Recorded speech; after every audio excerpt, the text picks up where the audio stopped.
नमस्कार, मैं हूं मोनिका जायसवाल और आप देख रहे हैं उत्तराखंड विशेष। देहरादून में सीएम पुष्कर सिंह धामी की अध्यक्षता में महत्वपूर्ण बैठक हुई, जिसमें एक प्रस्ताव पर मोहर लगी है।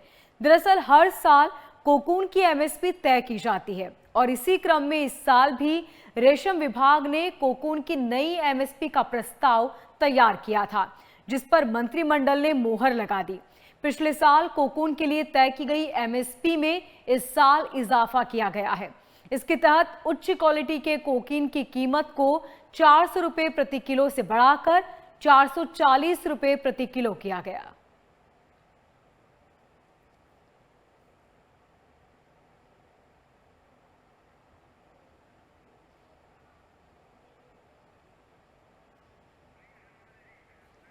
ज्यादा जानकारी के साथ हमारे संवाददाता मनीष हमारे साथ बने हुए हैं। मनीष, किन मुद्दों को लेकर बातचीत की गई और साथ ही कहा जा रहा है कि इस मीटिंग में कई बड़े निर्णय भी लिए गए हैं? देखिए, बिल्कुल उत्तराखंड कैबिनेट की जो आज बैठक मुख्यमंत्री पुष्कर सिंह धामी की अध्यक्षता में हुई है, उसमें केवल एक प्रस्ताव जो है वो आया था और एक प्रस्ताव पर मोहर लगी है। रेशम विभाग के द्वारा जो कोकन कीड़ा होता है उसको खरीदने को लेकर जो एमएसपी तय की जाती है उसमें वृद्धि की गई है। और अगर अन्य प्रस्तावों की बात करें तो ये प्रस्ताव आया था विभाग के स्तर से, जिस पर मोहर लगी। और अगर पीडब्ल्यूडी विभाग और जो आपदा द्वारा कैबिनेट को अवगत कराया गया कि अभी तक जो मानसून सीजन रहा है उसमें किस तरीके से पीडब्ल्यूडी विभाग काम कर रहा है, जहाँ पर सड़कें बंद है किस तरीके से सड़कों को खोलने का काम किया जा रहा है। और आपदा विभाग की तरफ से जो है वो कैबिनेट के समक्ष ये जानकारी रखी गई है कि जो नुकसान अभी तक हुआ है उससे कैसे जो है वो आपदा विभाग निपट रहा है और जो आपदा की स्थितियों में जो एसडीआरएफ है वो किस तरीके से काम कर रही है और अन्य विभागों के साथ तालमेल करके आपदा विभाग जो है वो किस तरीके से काम कर रहा है। तो कुल मिलाकर देखें तो एक रेशम विभाग का जो प्रस्ताव आया था उस पर जहां मोहर लगी है, तो वहीं पीडब्ल्यूडी विभाग और जो आपदा विभाग है उसने कैबिनेट के समक्ष जो मानसून सीजन के दौरान अपनी तैयारियों को भी रखा कि क्या उनकी तैयारियां हैं और ये भी अभी तक अवगत कराया है कि मानसून आने के बाद किस तरीके से दोनों विभागों ने अपने काम को अंजाम दिया है। जी, यानी कि स्थिति फिलहाल जो है उसे न सिर्फ दुरुस्त किया जाएगा बल्कि आने वाले वक्त में इस तरह की स्थितियां न देखने को मिले, इसको लेकर भी बड़े निर्णय लिए गए हैं। बहुत शुक्रिया मनीष तमाम जानकारी के लिए।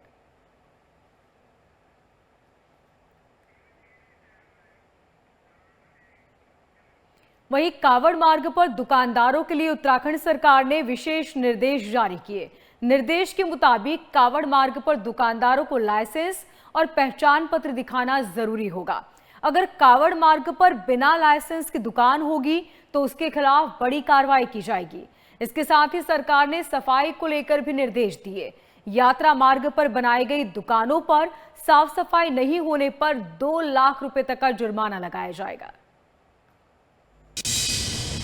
कावड़ यात्रा हमारी बहुत आस्था और श्रद्धा की यात्रा है, जिसमें प्रत्येक वर्ष 4 करोड़ से भी अधिक श्रद्धालु हरिद्वार आते हैं, ऋषिकेश आते हैं, आसपास के क्षेत्रों से मां गंगा का जल लेकर अपने अपने स्थानों को प्रस्थान करते हैं।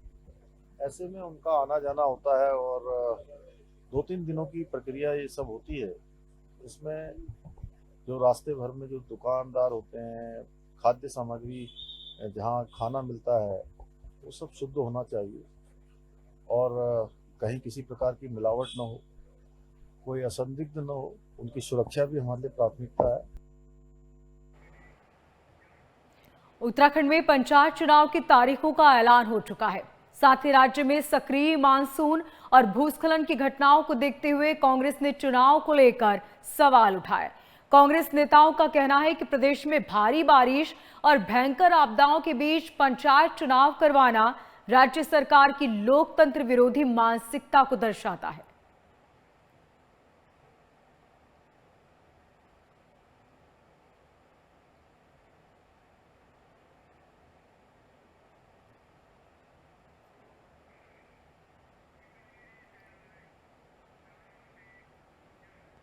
कांग्रेस प्रदेश उपाध्यक्ष धीरेन्द्र प्रताप ने त्रिस्तरीय पंचायत चुनाव को बरसात और आपदा के समय में कराए जाने पर सवाल उठाए।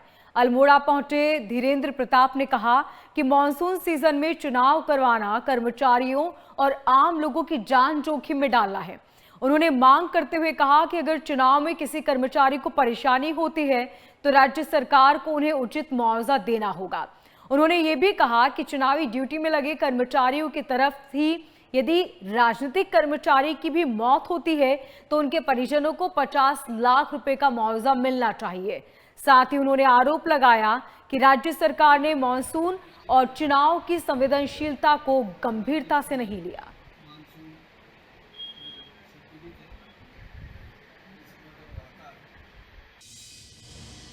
देखिए, ये तो हमारे विपक्ष के नेता आदरणीय यशपाल आर्य जी ने कह ही दिया है कि उन लोगों ने चुनाव को ढंग से देखा नहीं कि इन वर्षा के दौर में जब यहाँ उत्तराखंड में विशेष परिस्थितियाँ होती हैं, ऐसे समय पर चुनाव कराया जाना कितना उचित है, कितना अनुचित है। आज मैं पढ़ रहा था कि जो कर्मचारी हैं उनके लिए 20-20 लाख रुपए तय किए हैं अगर कोई कैजुअल्टी होती है। मेरी सरकार से मांग है कि राजनीतिक कार्यकर्ताओं के लिए भी वो कम से कम 50 लाख रुपए प्रति राजनीतिक कार्यकर्ता तय करे अगर कोई कैजुअल्टी होती है। ये मुख्यमंत्री की जिम्मेदारी है।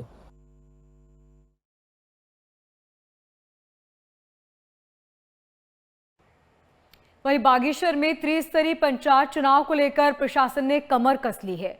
मतदान के लिए जिले में कुल 405 मतदान केंद्र होंगे, जहां 2 लाख से ज्यादा मतदाता अपने मताधिकार का इस्तेमाल करेंगे।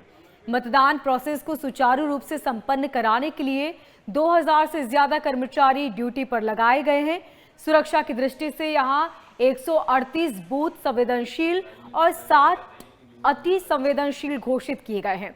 जिले को 15 जोन्स और 61 सेक्टरों में बांटा गया है।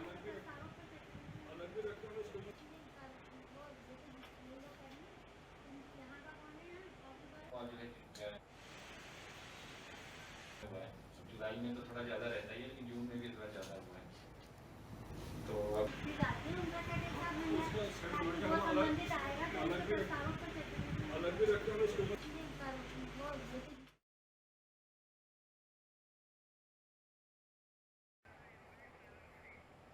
और ज्यादा जानकारी के साथ हमारे संवाददाता योगेश हमारे साथ बने हुए हैं। योगेश, पहले बताएं कि किस तरह की तैयारियां की जा रही हैं चुनाव को देखते हुए।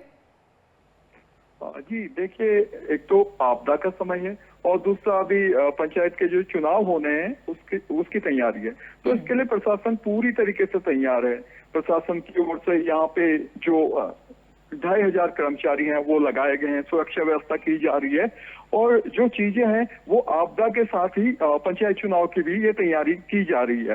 इसके साथ ही आज जो है यहाँ पे नॉमिनेशन की तैयारी कर चुके हैं जो ग्रामीण है, ग्राम प्रधान हो गए, आपके क्षेत्र पंचायत के सदस्य हो गए और जिला पंचायत के सदस्य हो गए, जो 2 तारीख से लेकर 5 तारीख तक चलना है। और फिर इसके बाद जो प्रशासन की बाकी तैयारी है तो प्रशासन पूरी तरीके से यहाँ पे तैयार है। योगेश, ये बताएं कि वो इलाके जहां पर लगातार भूस्खलन की वजह से बंद है या फिर बहुत ही संवेदनशील है, उन इलाकों में किस तरह के इंतजाम? देखिए, उसके लिए प्रशासन ने कुछ जो बूथ हैं वो चिन्हित किए हुए हैं। कई ऐसे बूथ हैं। बागेश्वर का जो कपकोट क्षेत्र है उसकी भौगोलिक स्थिति बहुत अच्छी नहीं है क्योंकि वहाँ पे समय समय पे भूस्खलन होता है, लैंडस्लाइडिंग होती है और आपदा यदा कदा आती रहती है। लेकिन अभी जो तैयारी है प्रशासन ने वहाँ पे जो कुछ जेसीपी तैनात की गई हैं और लगातार जो स्लाइडिंग जोन्स हैं वहां पे कर्मचारी तैनात हैं। तो वो जो सड़कें हैं उनको भी दुरुस्त करने की कोशिश की जा रही और जो पोलिंग बूथ की पार्टी है वो 48 आवर्स पहले वहां रवाना कर दी जाएगी जिससे मतदान हो सके और लोग वोट दे सके। जी ठीक है योगेश, बहुत शुक्रिया तमाम जानकारी के लिए।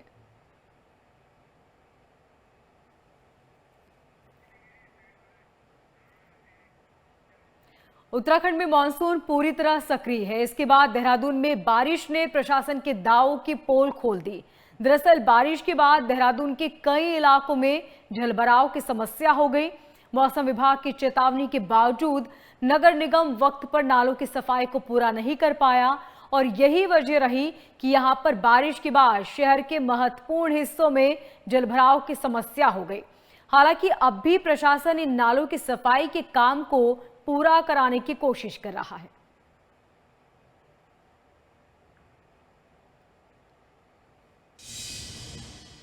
मानसून के लिए इस बार पहले से ही हमने काफ़ी तैयारियां कर ली थी और इस बार पहली बार ऐसा हुआ है कि 25,000 मीट्रिक टन जो दाद कचरा और मलबा, कई लोग जो है मकान बनाते हैं मलबा भी नालों में डाल देते हैं, नदियों में डाल देते हैं, तो वो हमने इस बार निकाला है जेसीबी के माध्यम से, अपनी छोटी मशीनों के माध्यम से, बॉबकट मशीनों के माध्यम से लगातार हमने उसके तल को गहरा किया है, ताकि तल गहरा होगा तो पानी जो है वो नाले से ही होकर निकल जाएगा। इसके अलावा नालियाँ जो हैं वो जहाँ पे आवश्यकता पड़ रही है नालियों को थोड़ा और गहरा कर रहे हैं और नालियों को साफ भी लगातार किया जा रहा है और उसे गहरा भी कर रहे हैं। हरिद्वार में शुरू होने जा रहे कावड़ मेले के लिए सरकार ने खास बजट तैयार किया है। इस बार दोगुना बजट है। मुख्यमंत्री पुष्कर सिंह धामी के निर्देश पर जिला प्रशासन और तमाम विभागों की मांग के बावजूद करीब 10 करोड़ रुपए का बजट मंजूर किया गया।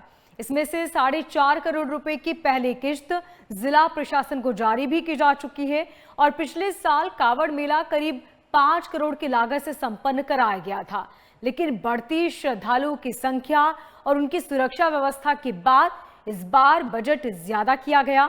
वहीं डीएम मयूर दीक्षित ने कावड़ मेले की पूरी कमान संभाली।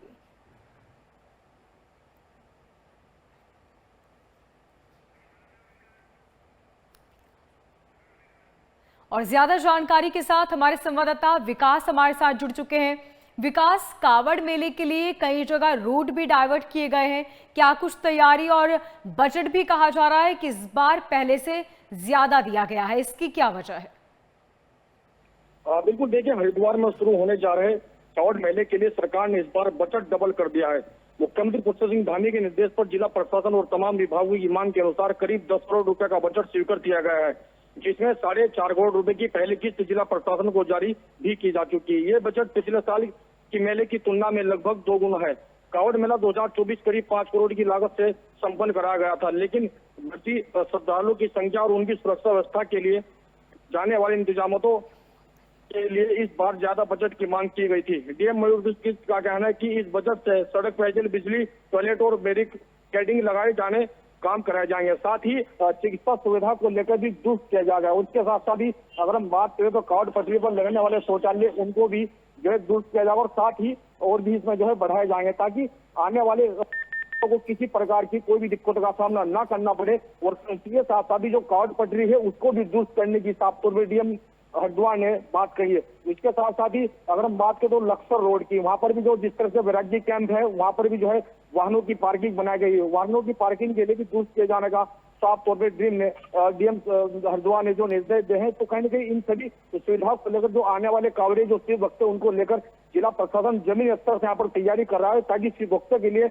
एक बेहतर सुविधा हरिद्वार प्रशासन दे सके। जी ठीक विकास, बहुत शुक्रिया तमाम जानकारी के लिए। हरिद्वार जिलाधिकारी मयूर दीक्षित ने अपनी टीम के साथ कीचड़ भरे, उबड़ खाबड़ और कटीले झाड़ियों वाले रास्ते पर लगभग 1 किलोमीटर पैदल चलकर निरीक्षण किया। इसके साथ ही उन्होंने कुआ खेड़ा के बीच बने सोलानी नदी तटबंध का भी जायजा लिया। उन्होंने तटबंध के महत्व को ध्यान में रखते हुए सिंचाई विभाग के इंजीनियर को तत्काल एस्टीमेट पेश करने के निर्देश दिए।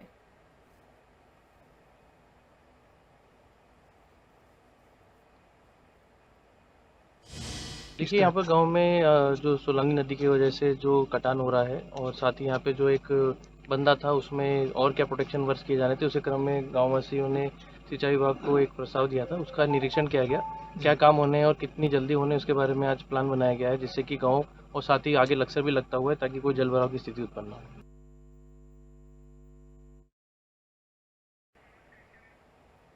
ज्यादा जानकारी के साथ हमारे संवाददाता मनोज कश्यप हमारे साथ जुड़ चुके हैं। मनोज, ये बताएं कि हम तस्वीरें भी देख रहे हैं, जिलाधिकारी पूरी टीम के साथ गए, उन्होंने निरीक्षण किया, क्या कुछ देखा, क्या इस बीच कोई खामियां भी पाई गई? जिस प्रकार से जिलाधिकारी महोदय लगभग 1 किलोमीटर पैदल चल करके गए हैं, क्योंकि वहां उस स्थान तक पहुंचने का जो मार्ग था पूरी तरह से क्षतिग्रस्त था।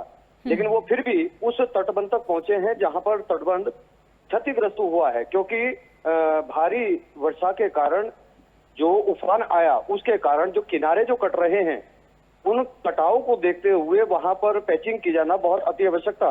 ग्रामीणों की शिकायत के बाद में जिलाधिकारी वहां मौके पर पहुंचे और साथ ही संबंधित अधिकारी भी मौके पर मौजूद थे, जिसको देखते हुए जिलाधिकारी के माध्यम से उनको दिशा निर्देश दिए गए हैं कि तत्काल प्रभाव से इन तटबंधों की सुरक्षा का पुख्ता इंतजाम किया जाए, जिससे कि ये कटाव और आगे तक ना हो और किसी भी प्रकार की क्षति किसी भी किसान को नहीं होनी चाहिए। इन बातों का ध्यान रखते हुए जितनी जल्द से जल्द हो सके तो इन तटबंधों को जो है सुरक्षित करना सुनिश्चित करने के लिए दिशा निर्देश दिए गए हैं। जी मनोज, इससे पहले भी ग्रामीणों ने इस बात को लेकर शिकायत की थी। उनका कहना था कि हर साल ही बरसात के बाद इस तरह के हालात बन जाते हैं, जलभराव की स्थिति होती है और सबसे ज्यादा परेशानी वहां के रहवासियों को होती है।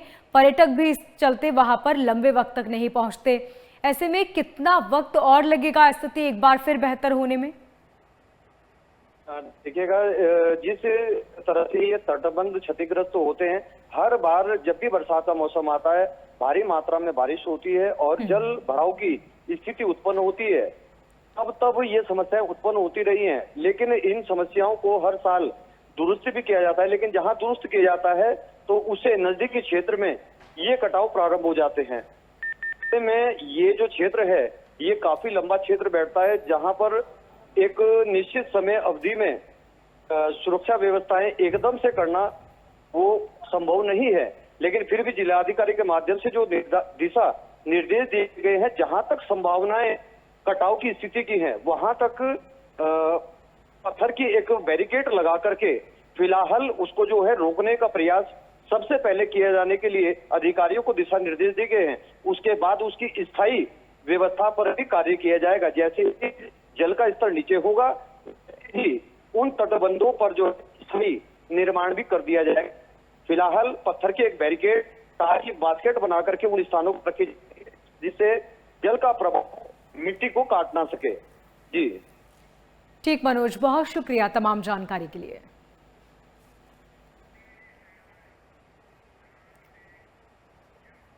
हरिद्वार जिलाधिकारी ने स्वास्थ्य विभाग को 1 साल के भीतर टीबी मुक्त कराने का लक्ष्य दिया है।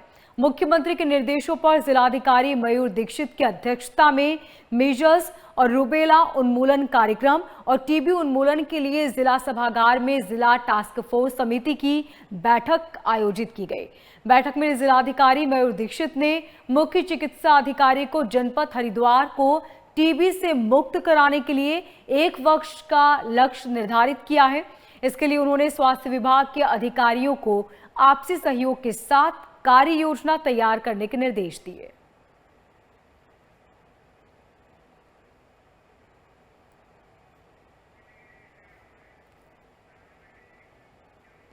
बद्रीनाथ धाम और श्री हेमकुंड साहिब की यात्रा चरम पर है, जिसके चलते श्री बद्रीनाथ धाम में 11 लाख से ज्यादा श्रद्धालु दर्शन के लिए पहुंचे। इधर श्री हेमकुंड साहिब में 1,80,000 से ज्यादा श्रद्धालुओं ने मत्था टेका। इसको लेकर चमोली डीएम संदीप तिवारी ने कहा कि मानसून शुरू होने के बाद भी श्री बद्रीनाथ धाम में हर दिन लगभग 8,000 से 9,000 श्रद्धालु पहुंच रहे हैं। उनका कहना है कि बारिश के चलते सड़क मार्ग बाधित होने पर यात्रियों को सुरक्षित स्थानों पर भेजा जा रहा है, जिससे श्रद्धालुओं को किसी भी तरह की कोई परेशानी न हो।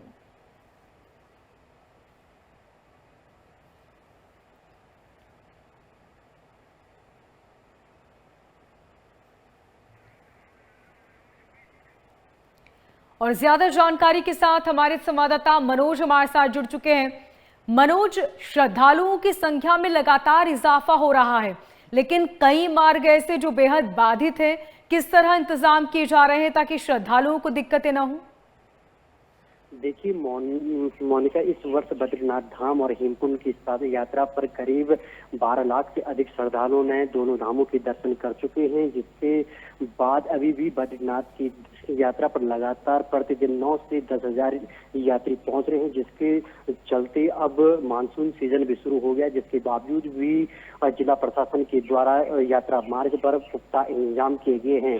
हालांकि जहां पर हाईवे बंद हो रहे हैं, जिसके चलते प्रशासन के द्वारा छोटे छोटे कस्बों पर यात्रियों को रोका जा रहा है, तब तक आगे नहीं बढ़ाया जा रहा है यात्रियों को, जब तक वो हाईवे पूरी तरह से खुल नहीं जाता है। और बड़ी बात यह है कि बद्रीनाथ में अभी तक 11 लाख से अधिक श्रद्धालुओं ने दर्शन कर चुके हैं। जी, इसे देखते हुए जो श्रद्धालु वहां पर निकल चुके हैं, उन्हें उनके लिए किस तरह के इंतजाम, क्योंकि हम डीएम संदीप को सुन रहे थे जिन्होंने साफ तौर पर कहा कि उन्हें अगली बेहतर जगह शिफ्ट किया जा रहा है, वहां पर किस तरह के इंतजाम किए गए हैं?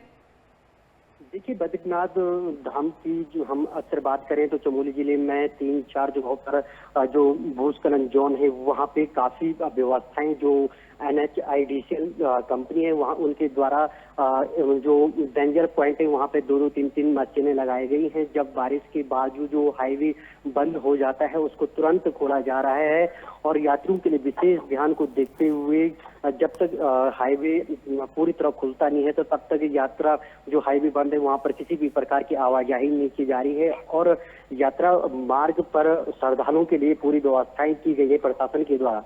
जी ठीक, बहुत शुक्रिया मनोज तमाम जानकारी के लिए।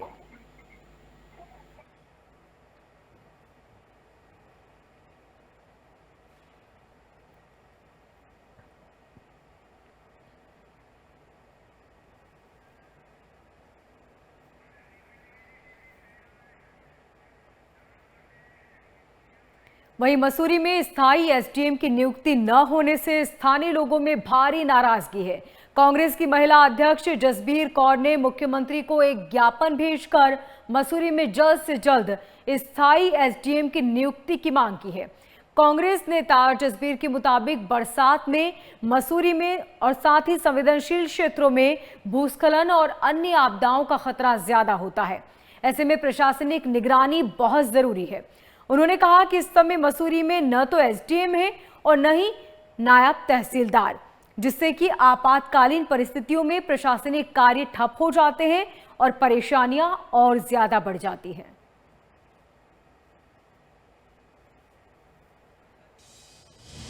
यहाँ पर मसूरी में लगातार बहुत बारिश हो रही है और ये पहले से ही बताया गया था मौसम विभाग द्वारा कि इस साल बहुत वर्षा होगी और बताया भी जाता है, डेली बताया जाता है, डेली अपडेट आता है कि बहुत बारिश होगी और इतने इतने घंटे तक रहेगी। और बारिश से आपने देखा होगा कि मसूरी में कितनी जगह पर मलबा आ रहा है, भूस्खलन हो रहा है। अभी परसों ही आप देखिए नगर पालिका के जो क्वार्टर थे वो कैसे नीचे आ गए सराय क्षेत्र में, और भी कई जगह पर ऐसे हादसे हो रहे हैं जहाँ पर पहाड़ खसक रहे हैं, जो कि मसूरी के आसपास के क्षेत्रों में भी हो रहा है। परंतु यहाँ पर ये इतनी स्थिति दयनीय है कि यहाँ पर कोई अधिकारी ही नहीं है मौके पर। ना तो SDM मैडम यहाँ पर हैं, वो यहाँ रहती ही नहीं है, वो यहाँ पर सिर्फ एक दिन के लिए आती है, या कभी कोई VIP मूवमेंट हो तो तब मैडम यहाँ पर आती है। दूसरा जो नायब तहसीलदार हैं यहाँ पर वो भी यहाँ दिखाई नहीं देते कभी भी।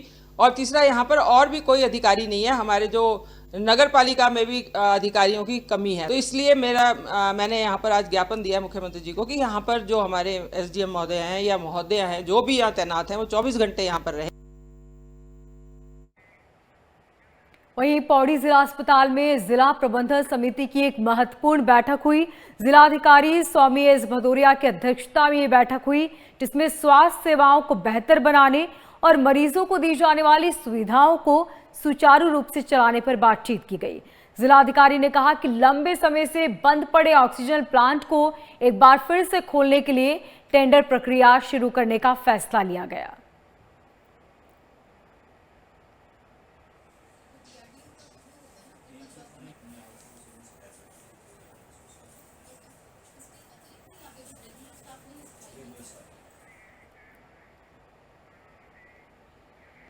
वहीं बागेश्वर में रायका तिलाड़ी से 4 शिक्षकों को 1 महीने के लिए रायका बदियाकोट भेजने का आदेश विवाद में बढ़ गया है। पूर्व जिला पंचायत अध्यक्ष हरित ऐठानी ने इसे आदर्श आचार संहिता का उल्लंघन बताया। उन्होंने डीएम को ज्ञापन देकर इस आदेश को तुरंत रद्द करने की मांग की। उनका आरोप है कि ये कदम चुनाव पंचायत में एक राजनीतिक दल को लाभ पहुंचाने के लिए उठाया गया। शिक्षा विभाग के मुताबिक बदियाकोट में बच्चे ज्यादा होने के चलते ये वैकल्पिक व्यवस्था की गई है।